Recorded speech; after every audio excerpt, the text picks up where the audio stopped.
اب میرے بھائیوں وہ حدیث میں آپ کو ورڈ بائی ورڈ پڑھ کے سناتا ہوں جو بخاری اور مسلم دونوں میں موجود ہے، سورہ التوبہ کی آیت نمبر 118 کے کانٹیکسٹ میں کعب بن مالک کی توبہ کا بیان، یہ صحیح بخاری میں باقاعدہ امام بخاری نے باب باندھا ہے، اور اس حدیث کا انٹرنیشنل نمبر ہے 4418، اور یہ حدیث مسلم میں بھی ہے 7016۔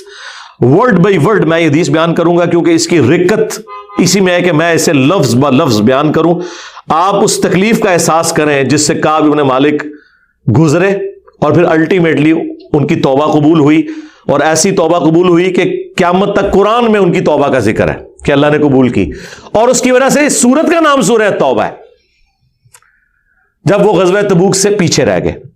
یہ ان کا بیٹا ہے عبداللہ، وہ اس حدیث کو بیان کرتا ہے۔ امام بخاری نے چند واسطوں سے ان کے بیٹے سے یہ حدیث لی ہے، وہ عبداللہ، اور اس بیٹے کا ذکر امام بخاری نے کیا کہ جب کعب رضی اللہ تعالیٰ عنہ نابینا ہو گئے تو ان کے بیٹوں میں سے عبداللہ ہی تھا جو ان کو راستے میں پکڑ کر چلایا کرتا تھا، مسجد تک لے جاتا تھا۔ وہ عبداللہ بیان کرتا ہے کہ میں نے اپنے والد کعب بن مالک سے ان کے غزوہ تبوک میں شریک نہ ہو سکنے کا واقعہ سنا، تو انہوں نے بتایا کہ غزوہ تبوک کے سوا اور کسی غزوہ میں ایسا نہیں ہوا تھا کہ میں رسول اللہ کے ساتھ شریک نہ ہوا ہوں، البتہ غزوہ بدر میں بھی میں شریک نہ ہو سکا، لیکن جو لوگ غزوہ بدر میں شریک نہیں ہو سکے ان کے متعلق آپ صلی اللہ علیہ وآلہ وسلم نے کسی قسم کی ناراضگی کا اظہار نہیں فرمایا تھا، کیونکہ وہ آپشنل تھا، وہ اب ذکر بھی آ رہا ہے، کیونکہ آپ صلی اللہ علیہ وآلہ وسلم اس موقع پر صرف قریش کے قافلے کی تلاش میں نکلے تھے، لیکن راستے میں اللہ تعالیٰ کے حکم سے کسی پہلی تیاری کے باوجود اللہ تعالیٰ نے ان کو دشمنوں کے ساتھ ٹکروا دیا۔ وہ معجزانہ طور پہ ہوا تھا کیونکہ وہ بدر کے لیے نکلے، ورنہ تو یہ بھی ساتھ شامل ہوتے۔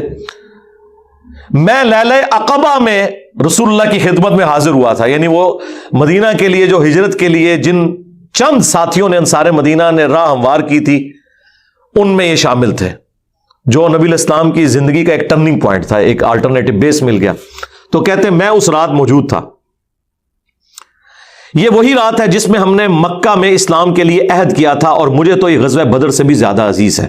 اوئے خائے خائے، اگرچہ بدر کا لوگوں کی زبانوں پر چرچا زیادہ ہے، میرا واقعہ یہ ہے کہ میں اپنی زندگی میں کبھی اتنا قوی اور اتنا صاحب مال نہیں ہوا تھا جتنا غزوہ تبوک کے موقع پر، جبکہ میں آپ صلی اللہ علیہ وآلہ وسلم کے ساتھ تبوک کے غزوے میں شریک نہ ہو سکا۔ خدا کی قسم اس سے پہلے کبھی میرے پاس 2 اونٹ بھی جمع نہیں ہوئے تھے، لیکن اس موقع پر میرے پاس 2 اونٹ تھے۔ آپ صلی اللہ علیہ وآلہ وسلم جب کسی غزوے کے لیے تشریف لے جاتے تو آپ ذو معنی الفاظ استعمال کیا کرتے تھے، یعنی کوڈ ورڈز جن کے 2 معنی بنتے ہیں۔ وہ بخاری مسلم میں آیا کہ نبی الاسلام کہتے تھے کل ہم مشرق کی طرف جائیں گے، اور صحابہ کہتے ہیں ہم سمجھتے تھے کہ ہم نے مغرب کی طرف جانا ہے تاکہ جو منافقین ہیں وہ ہماری خبر لیک نہ کر سکیں۔ لیکن غزوہ تبوک وہ موقع تھا کہ گرمی بڑی سخت تھی، سفر بہت لمبا تھا، ریگستانی سفر تھا، اور دشمن کی فوج بھی کثرت سے تھی، رومن امپائر، 700 کلومیٹر ریگستانی سفر، تمام مشکلات سامنے تھیں۔ اس لیے آپ صلی اللہ علیہ وآلہ وسلم نے مسلمانوں سے اس غزوے کے متعلق بہت تفصیل کے ساتھ بتا دیا تھا، یعنی یہ ظاہر ایک مشکل وقت تھا تو حضور نے کھول کے بیان کیا کہ بھائی ادھر ہی جا رہے ہیں، یعنی مطلب یہ ہے کہ جو یہ نعرے لگاتے ہیں نا کہ غلامی رسول میں موت بھی قبول ہے اور ٹکٹ کٹا لے اپنا، تاکہ اس کے مطابق پوری طرح تیاری کر لیں۔ چنانچہ آپ صلی اللہ علیہ وآلہ وسلم نے اس کی سمت بھی نشاندہی کر دی جدھر سے آپ کا جانے کا ارادہ تھا۔ مسلمان بھی آپ علیہ السلام کے ساتھ بہت زیادہ تھے، اتنے کہ کسی رجسٹر میں سب کے ناموں کا لکھنا بہت مشکل تھا۔ کعب کہتے ہیں کہ کوئی بھی شخص اگر اس غزوے میں شریک نہ ہونا چاہتا تو وہ خیال کر سکتا تھا کہ اس کی غیر حاضری کا کسی کو پتہ نہیں چلے گا سوائے اس کے کہ اس کے متعلق وحی نازل ہو۔ تو حضرت کعب کا کیا عقیدہ تھا کہ نبی علیہ السلام ان کے صحابہ کے پاس علم غیب نہیں تھا جب تک کہ اللہ تعالیٰ وحی کے ذریعے نہ بتا دے۔ تو باب شاہی کوئی نہیں، ہاں ایسے میں بولا کہ نہ بولا، میرے نبی سا ہے ہی کوئی نہیں، تیرے باب شاہی کوئی نہیں۔ اور یہ عقیدہ صحابہ کا کہ علم غیب یہ ہے کہ اللہ بتائے۔ آپ صلی اللہ علیہ وآلہ وسلم جب اس غزوے کے لیے تشریف لے جا رہے تھے تو پھل پکنے کا زمانہ تھا اور سایہ میں بیٹھ کر لوگ آرام کرتے تھے۔ اچھا دیکھیں اللہ کی آزمائش کہ پھل پک کے تیار ہو جائے تو آپ نے ٹائملی اتارنا ہے، اگر آپ نے نہیں اتارا تو وہ تو آپ کی پورے سال کی اکانومی اس سے وابستہ ہے۔ اللہ نے عین اس ٹائم پہ آزما لیا کہ ٹھیک ہے اب تم نبی کے ساتھ جاؤ۔ اب بعد میں بھی بھوک نظر آ رہی ہے کہتے ہیں لوگ بیٹھ کے نہ چوراہوں پہ یہی باتیں کرتے تھے. آپ صلی اللہ علیہ وآلہ وسلم بھی تیاریوں میں مصروف تھے اور آپ کے ساتھ مسلمان بھی, لیکن میں روزانہ سوچا کرتا تھا کہ کل سے میں بھی تیاری کروں گا. وہی جو آج کہتے ہیں جی کل تو انشاءاللہ داڑھی بھی رکھ لینی ہے, بس میرے بچیوں کے ہاتھ پیلے ہو جائیں تو میں تو مسجد میں بیٹھا رہوں گا. یہ وہی چیز ہے, یہ ہر انسان پہ, یہ اسے طول عمل کہتے ہیں, لمبی امیدیں لگانا. میں روزانہ اسے ٹالتا رہا. مجھے اس کا یقین تھا کہ میں تیاری کر لوں گا, مجھے آسانیاں میسر تھی. یوں ہی وقت گزرتا رہا اور آخر لوگوں نے اپنی تیاریاں بھی مکمل کر لی اور آپ صلی اللہ علیہ وآلہ وسلم مسلمانوں کو ساتھ لے کر روانہ بھی ہو گئے. اس وقت تک میں نے کوئی تیاری نہیں کی تھی. اس موقع پر میں نے اپنے دل کو یہی سمجھایا کل یا پرسوں تک تیاری کر لوں گا, پھر لشکر سے تیزی سے جا کر مل جاؤں گا. کوچ کے بعد دوسرے دن بھی میں نے تیاری کے لیے سوچا, لیکن کچھ نہ ہو سکی. پھر تیسرے دن سوچا اور اس دن بھی کوئی تیاری نہ ہو سکی. اور یوں وقت گزرتا گیا اور اسلامی لشکر بہت آگے بڑھ گیا. غزوہ میں میرے شرکت کے لیے بات اب دور کی بات ہو گئی اور میں یہی ارادہ کرتا رہا کہ یہاں سے چل کر اب ان تک نہیں پہنچ سکوں گا. تھیندے تھیندے تھی گیا. کاش میں نے ایسا کر لیا ہوتا, لیکن یہ میرے نصیب میں نہیں تھا. اچھا, جرم ہو جانے کے بعد آپ یہ کہہ سکتے ہیں میری تقدیر میں یہ لکھا تھا, پہلے نہیں. ہاں, وہ تو پھر اللہ پہ آپ بہتان مان دیں گے نا کہ میں نماز اس لیے نہیں پڑھ رہا کہ اللہ نے میرا مقدر کیا ہے کہ میں اگلی نماز نہ پڑھوں نہ. ہاں, بعد میں آپ کہہ سکتے ہیں کہ میری تقدیر میں لکھا تھا کہ میں اتنا بدبخت ہوں کہ میں نماز چھوڑوں گا, اور وہ چھوڑوں گا اپنی مرضی سے. اللہ نے تو اپنے علم سے فورسی کی ہے.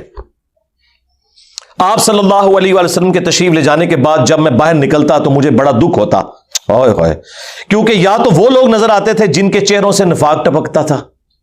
ہاں, اب پیچھے رہنے والے تو وہ تھے جو ہے ہی منافقین تھے شکلوں سے, ٹھیک ہے, یا پھر وہ لوگ تھے جنہیں اللہ نے معذور اور ضعیف قرار دے کر معاف کر دیا تھا. وہ سورہ توبہ میں 92 نمبر آیت میں گزرا ہے نا کہ وہ لوگ پھر رسول اللہ سے اس حال میں واپس ہوتے ہیں کہ ان کی آنکھیں آنسوؤں سے تر ہوتی ہیں کہ نہ حضور انہیں کوئی سواری دے سکتے ہیں, غریب لوگ ہیں. اور وہ لوگ بھی جو مریض ہیں ان کو اللہ تعالیٰ نے اس حوالے سے چھٹکارا دے دیا.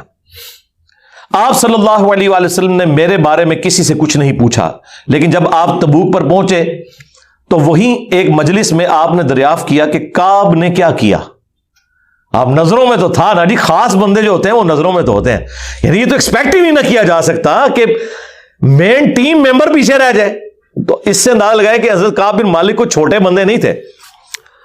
بنو سلمہ کے ایک صاحب نے کہا یا رسول اللہ اس کے غرور نے اسے آنے نہیں دیا. اس پر حضرت معاذ ابن جبل بولے تم نے بری بات کہی. یا رسول اللہ خدا کی قسم ہمیں ان کے متعلق خیر کے سوا اور کچھ معلوم نہیں.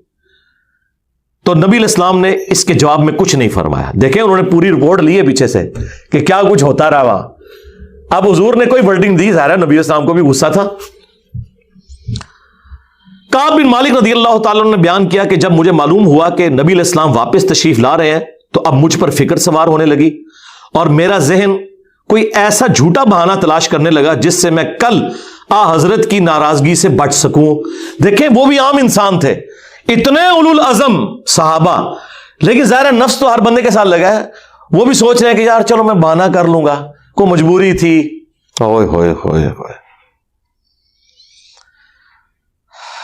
اپنے گھر کے ہر عقل مند آدمی سے اس کے متعلق میں نے مشورہ بھی کی, لیکن جب مجھے معلوم ہوا کہ نبی علیہ السلام مدینے سے بالکل قریب آ چکے ہیں تو غلط خیالات میرے ذہن سے بالکل نکل گئے اور مجھے یقین ہو گیا کہ اس معاملے میں جھوٹ بول کر اپنے آپ کو کسی طرح محفوظ نہیں کر سکتا. چنانچہ میں نے سچی بات کہنے کا پختہ ارادہ کر لیا. صبح کے وقت حضرت جب تشریف لائے تو آپ صلی اللہ علیہ وآلہ وسلم جب کسی سفر سے واپس آتے تھے تو آپ کی یہ مبارک عادت تھی کہ پہلے مسجد میں تشریف لے جا کر 2 رکعت نوافل پڑھتے, پھر لوگوں کے ساتھ مجلس میں بیٹھتے. جب آپ اس عمل سے فارغ ہو چکے تو آپ کی خدمت میں لوگ آنے لگے جو غزوہ میں شریک نہیں ہوئے تھے اور قسم کھا کھا کر اپنے عذر بیان کرنے لگے, اور ایسے لوگوں کی تعداد 80 کے قریب تھی. یعنی 80 لوگ ایسے تھے جو جھوٹے بہانے لگا رہے تھے. آپ صلی اللہ علیہ وآلہ وسلم نے ان کے ظاہر کو قبول فرما لیا اور ان سے دوبارہ سے عہد بھی لے لیا, ان کے لیے دعائے مغفرت بھی کی. دیکھو جی, آپ لوگ تو کہتے ہیں کوئی بزرگ دعا کر دے, حضور نے بھی دعائے مغفرت کر دی ہے, لیکن اللہ نے کراس پھیر دیا ہے. ہاں, یہ ذہن میں رکھیں. آپ نے بہانہ بھی قبول کر لیا, دوبارہ سے بیعت بھی کر لی, چلو تجدید عہد بھی ہو گیا جی, اگر بیعت ٹوٹ گئی تو دوبارہ ہو گئی, اور دعا بھی کر دی. اور ان کے باطن کو اللہ کے سپرد کر دیا. کیا بات ہے جی, یہ میرے نبی کا ہی جگر ہے جی. شکلوں سے بھی پہچان لیا ہے, صحابہ اگر پہچان ہے تو باطن کا معاملہ اللہ جانے, اس کے بندے جانے. اس کے بعد میں حاضر ہوا, میں نے سلام کیا تو آپ علیہ السلام مسکرائے. آپ کی مسکراہٹ میں ناراضگی تھی. آپ نے فرمایا آؤ. میں چند قدم چل کر آپ کے سامنے بیٹھ گیا. آپ نے مجھ سے دریافت کیا کہ تم غزوہ میں کیوں شریک نہیں ہوئے, کیا تم نے کوئی سواری نہیں خریدی تھی؟ میں نے عرض کیا میرے پاس سواری موجود تھی. اللہ کی قسم اگر میں آپ کے سوا کسی دنیا دار شخص کے سامنے آج بیٹھا ہوتا تو کوئی نہ کوئی بہانہ کر لیتا اور اس کی ناراضگی سے بچ جاتا. مجھے خوبصورتی کے ساتھ گفتگو کا سلیقہ بھی معلوم ہے, لیکن اللہ کی قسم مجھے یقین ہے کہ اگر آج میں آپ کے سامنے کوئی جھوٹا بہانہ کر بھی دوں اور آپ راضی بھی ہو جائیں تو بہت جلد اللہ تعالیٰ آپ کو مجھ سے ناراض کر دے گا. کیونکہ میں بظاہر تو بہانہ کروں گا لیکن اللہ تو وہی کے ذریعے آپ کو بتا دے گا یہ جھوٹ بول رہا ہے.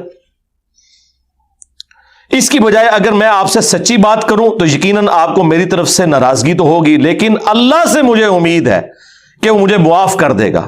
خدا کی قسم مجھے کوئی عذر نہیں تھا. اللہ کی قسم اس وقت سے پہلے میں کبھی اتنا آسودہ حال نہیں تھا, اور پھر بھی میں آپ کے ساتھ شریک نہ ہو سکا. نبی علیہ السلام نے فرمایا کہ اس نے سچی بات بتا دی. اچھا اب جاؤ یہاں تک کہ اللہ تمہارے بارے میں خود ہی کوئی فیصلہ کرے. میں اٹھ گیا اور میرے پیچھے بنو سلمہ کے کچھ لوگ بھی دوڑے آئے اور مجھ سے کہنے لگے اللہ کی قسم ہمیں تمہارے متعلق یہ معلوم نہیں تھا کہ اس سے پہلے تم نے کوئی گناہ کیا ہو, تم نے تو بڑی غلطی کی. آپ علیہ السلام کے سامنے ویسے ہی کوئی بہانہ کر دیتے جیسا کہ دوسرے لوگوں نے کیا.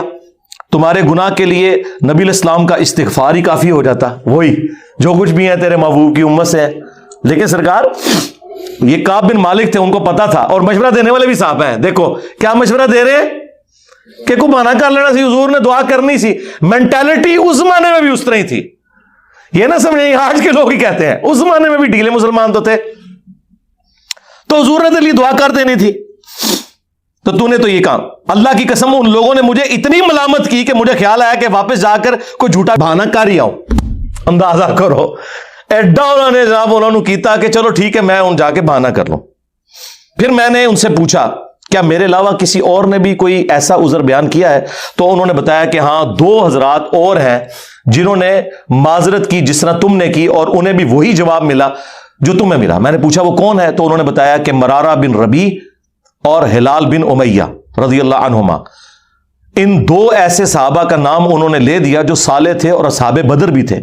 ان کا طرز عمل میرے لیے نمونہ بن گیا. انہوں نے کہا اگر یہ 2 بدری صحابی بھی ان کے ساتھ بھی یہی کچھ ہوا ہے نا تو میں اچھے لوگوں کی فہرست میں اب شامل ہو جاؤں, میں اب پکا رہوں. ان کا طرز عمل میرے لیے نمونہ بن گیا. چنانچہ انہوں نے جب ان بزرگوں کا نام لیا تو میں اپنے گھر چلا آیا. آپ علیہ السلام نے لوگوں کو ہم سے بات چیت کرنے سے ممانعت کر دی. لو جی سوشل بائیکاٹ ہو گیا. اللہ اکبر. بہت سے لوگ جو غزوے میں شریک نہیں ہوئے تھے ان میں سے صرف ہم 3 تھے.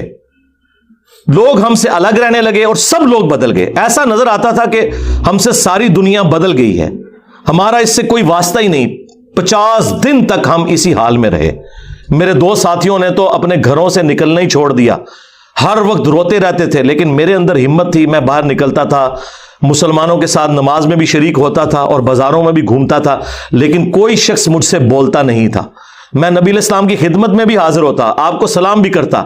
جب آپ نماز کے بعد مجلس میں بیٹھتے تو میں اس کی جستجو میں لگا رہتا کہ دیکھوں سلام کا جواب دیتے ہیں یا نہیں, اور میری نظر حضور کے ہونٹوں کی طرف ہوتی کہ جواب میں ہلے یا نہیں. کنکھیوں سے دیکھتے رہتے, آپ حضور جواب بھی نہیں دے رہے. پھر میں کوشش کرتا کہ آپ کے قریب ہی نماز پڑھوں, اور میں آپ کو کنکھیوں سے دیکھتا رہتا ایسے کر کے. جب میں اپنی نماز میں مشغول ہو جاتا تو رسول اللہ میری طرف دیکھتے, لیکن جو ہی میں آپ کی طرف دیکھتا تو آپ رخ انور پھیر لیتے. ظاہر ہے حضور کو بھی تو محبت تھی اپنے صحاب کے ساتھ. حضور دیکھتے تھے, وہ جب یعنی اپنی ناراضگی کا اظہار وہ اگر نماز میں بھی حضور کی طرف دیکھ رہے تو حضور چہرہ انور پھیر لیتے. تو میں ایک دن ابو قتادہ کے باغ کی دیوار پر چڑھ گیا. وہ میرے چچا زاد بھائی تھے اور مجھے ان سے بہت گہرا تعلق تھا.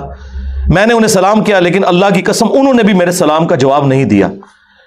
میں نے کہا ابو قتادہ تمہیں اللہ کی قسم کیا تم نہیں جانتے کہ اللہ اور اس کا رسول سے مجھے کتنی محبت ہے؟ انہوں نے کوئی جواب نہیں دیا۔ میں نے دوبارہ ان سے یہی سوال کیا، اللہ کی قسم دے کر پوچھا، لیکن وہ پھر بھی خاموش رہے۔